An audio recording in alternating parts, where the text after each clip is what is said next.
신명기 32장 15절부터 33절까지 우리 한 목소리로 봉독하겠습니다. 시작. 그런데 여수론이 기름짐에 발로 찼도다. 내가 살찌고 비대하고 윤택함에 자기를 지으신 하나님을 버리고 자기를 구원하신 반석을 업신 여겼도다. 그들이 다른 신으로 그의 질투를 일으키며 가증한 것으로 그의 진노를 격발하였도다. 그들은 하나님께 제사하지 아니하고 귀신들에게 하였으니 곧 그들이 알지 못하던 신들, 근래에 들어온 새로운 신들, 너희 조상들이 두려워하지 아니하던 것들이로다. 너를 낳은 반석을 내가 상관하지 아니하고 너를 내신 하나님을 내가 잊었도다.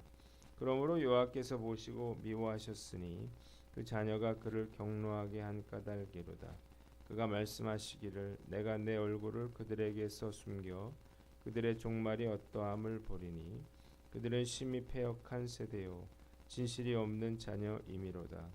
그들이 하나님이 아닌 것으로 내 질투를 일으키며 허무한 것으로 내 진노를 일으켰으니 나도 백성이 아닌 자로 그들에게 시기가 나게 하며 어리석은 민족으로 그들의 분노를 일으키리로다. 그러므로 내 분노의 불이 일어나서 스올의 깊은 곳까지 불사르며 땅과 그 소산을 삼키며 산들의 터도 불타게 하는도다. 내가 재앙을 그들 위에 쌓으며 내 화살이 닿을 때까지 그들을 쏘리로다.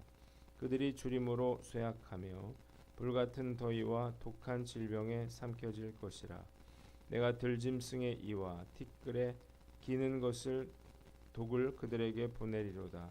밖으로는 칼에 방 안에서는 놀람에 멸망하리니 젊은 남자도 처녀도 백발 노인과 함께 젖먹는 아이까지 그러하리로다. 내가 그들을 흩어서 사람들 사이에서 그들에 대한 기억이 끊어지게 하리라 하였으나 혹시 내가 원수를 자극하여 그들의 원수가 잘못 생각할까 걱정하였으니 원수들이 말하기를 우리의 수단이 높으며 여호와가 이 모든 것을 행함이 아니라 할까 염려함이라. 그들은 모략이 없는 민족이라 그들 중에 분별력이 없도다. 만일 그들이 지혜가 있어 이것을 깨달았으면 자기들의 종말을 분별하였으리라.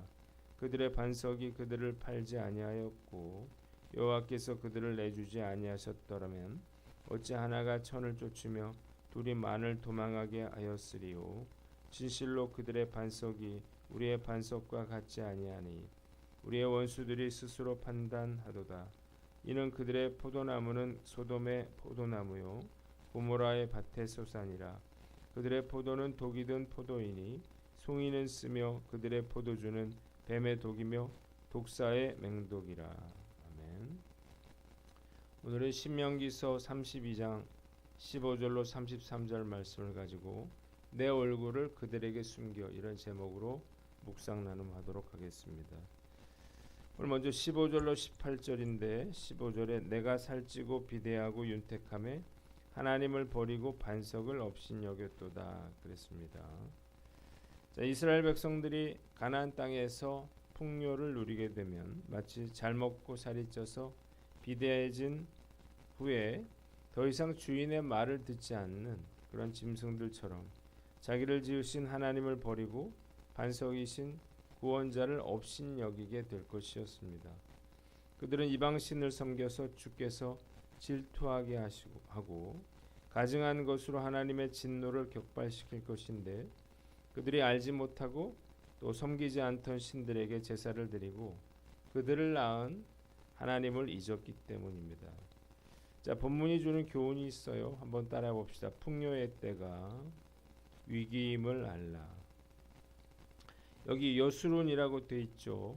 여수론이라고 하는 말은 의롭다, 정직하다라고 하는 뜻의 동사 야수사르에서 파생된 말로서 하나님의 사랑을 독차지하던 이스라엘 백성들을 일컫는 말입니다.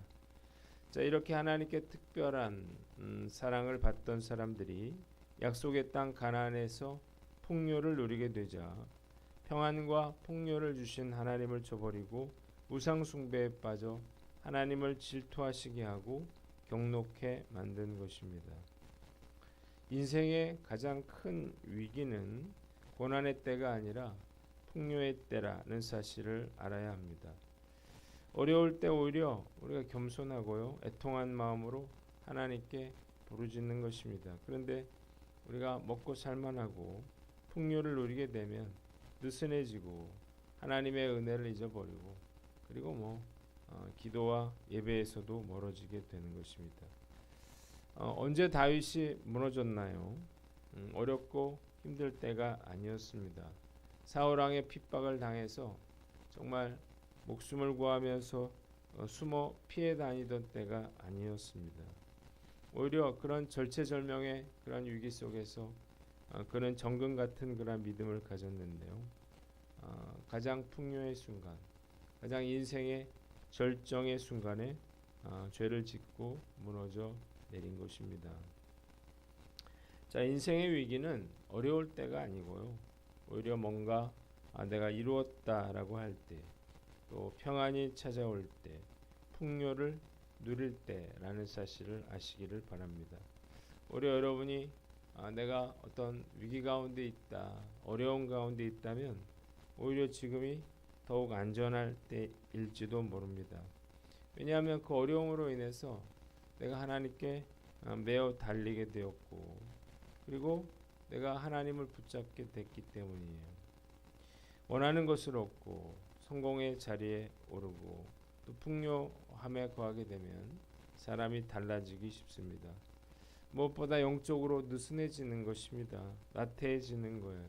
절박함이 사라지는 거예요. 그래서 풍요의 때가 위기라고 말하게 되는 것입니다. 화장실 들어올 때와 나갈 때가 다른 것처럼 풍요롭고 배가 부르면 달라지게 돼 있어요. 한마디로 헝그리 믿음이 사라지는 것입니다.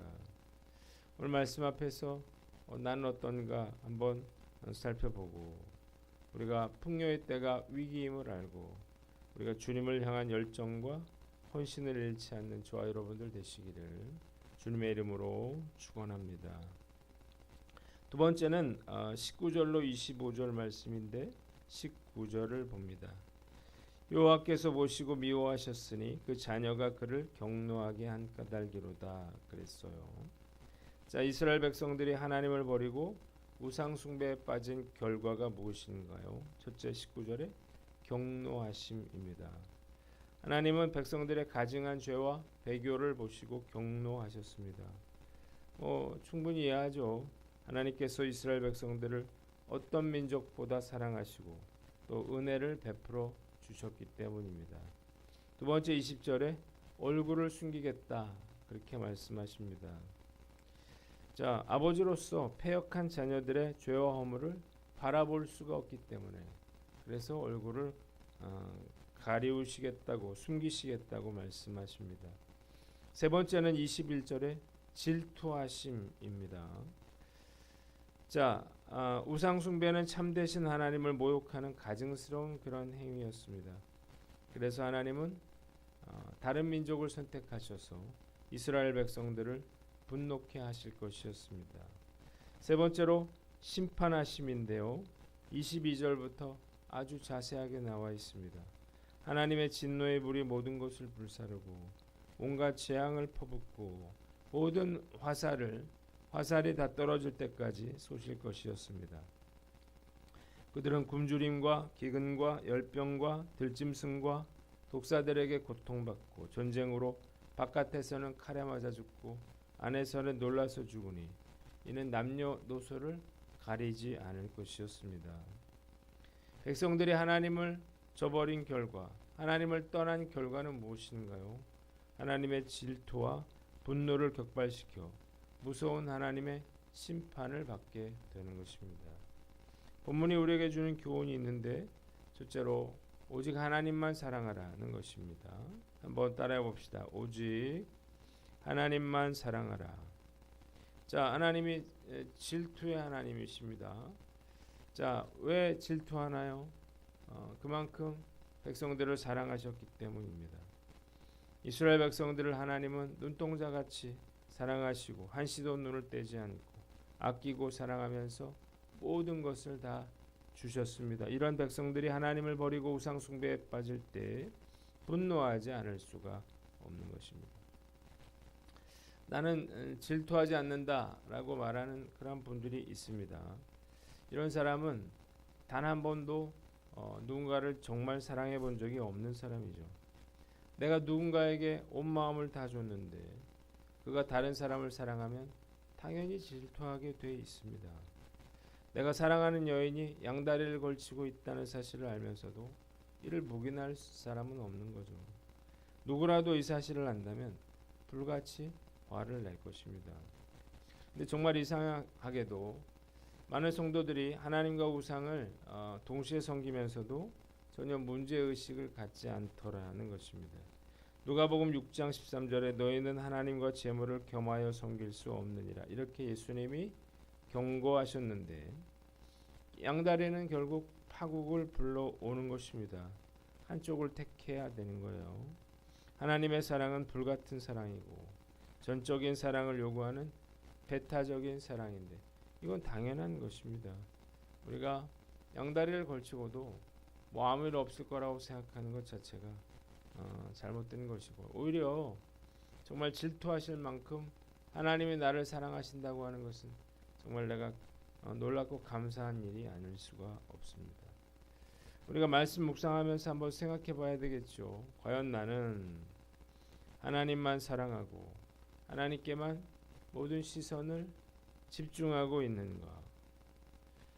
하나님께서 여러분들에게 너는 나에게 마음이 없다 이렇게 말씀하실 수도 있습니다. 우리가 우리의 시선과 마음을 정말 세상에 빼앗기고 살 때가 많이 있기 때문이에요. 나만 바라보시고 또 질투하실 만큼 나를 사랑하신 하나님, 그 하나님을 우리가 외롭게 만들어서는 안 될 것입니다. 오늘 나 자신을 돌아보고 세상을 향한 눈길을 거두고 나뉘어진 마음을 합해서 오직 하나님만 바라보는 주바라기로 오늘 하루 살아가는 저와 여러분들 되시기를 주님의 이름으로 축원합니다. 두 번째는 경고를 무시하지 말아라는 것입니다. 한번 따라해 봅시다. 경고를 무시하지 말라. 자, 하나님은 이 일이 현재가 아니에요. 오랜 시간 뒤에 일어날 일임에도 불구하고 마치 지금 이 일이 일어난 것처럼 그렇게 강력하게 경고하고 계십니다. 이유가 뭔가요? 이스라엘이 배교했을 때, 반역했을 때 정말 무서운 재앙이 임하게 될 것이기 때문이에요. 하나님이 진노하시면 그 누구도 막을 수가 없습니다. 이 하나님의 심판의 경고는 그냥 단순한 엄포가 아니에요. 그래서 오래 참으시는 하나님을 우리가 시험하지 말고 심판의 경고가 현실이 되기 전에 하나님께 속히 돌이켜야 하는 것입니다.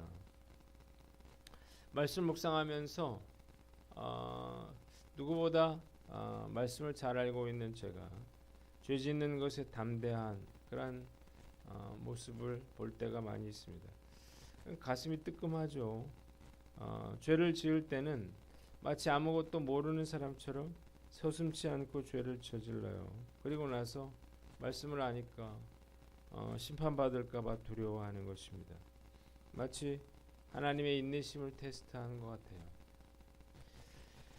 우리가 분명히 알아야 할 건 하나님이 오래 참으시지만 경고를 무시하고 계속해서 불순종을 반복한다면 결국 두려워하던 일들이 일어나게 될 거라는 것입니다. 오늘날 어떤가 한번 살펴보고 우리가 더 이상 그렇게 왔다 갔다 하면 안 되겠죠. 세상의 유혹을 물리쳐서 죄와 싸워 이김으로 하나님의 진노의 심판을 피하는 저와 여러분들 되시기를 주님의 이름으로 축원합니다. 마지막으로 26절로 33절인데 27절을 봅니다.